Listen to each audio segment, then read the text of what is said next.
সরকারের নির্লিপ্ততায় সারা দেশে আইন শৃঙ্খলা পরিস্থিতির অবনতিতে দেশব্যাপী বাংলাদেশ জাতীয়তাবাদী যুবদলের কর্মসূচি উপলক্ষে চট্টগ্রাম মহানগর যুবদল, পলিটেকনিক্যাল, খুলশী ও বায়েজিদ থানা নেতৃবৃন্দের বিক্ষোভ মিছিল অনুষ্ঠিত হয়েছে।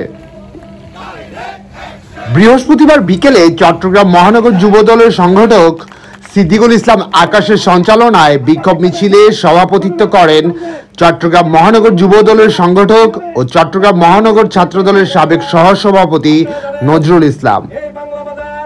এতে বিশেষ অতিথি হিসেবে উপস্থিত ছিলেন বায়েজিদ থানা জিয়া মঞ্চের সভাপতি মোহাম্মদ ইমাম হোসেন।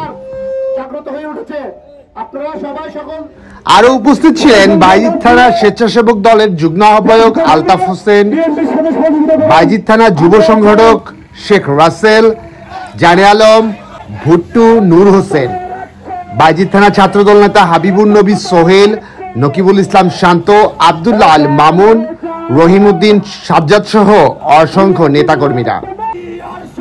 Desk report, Iftekhar Hossain. বলে রে জিয়া নয়, জিয়া আছে বাংলায়।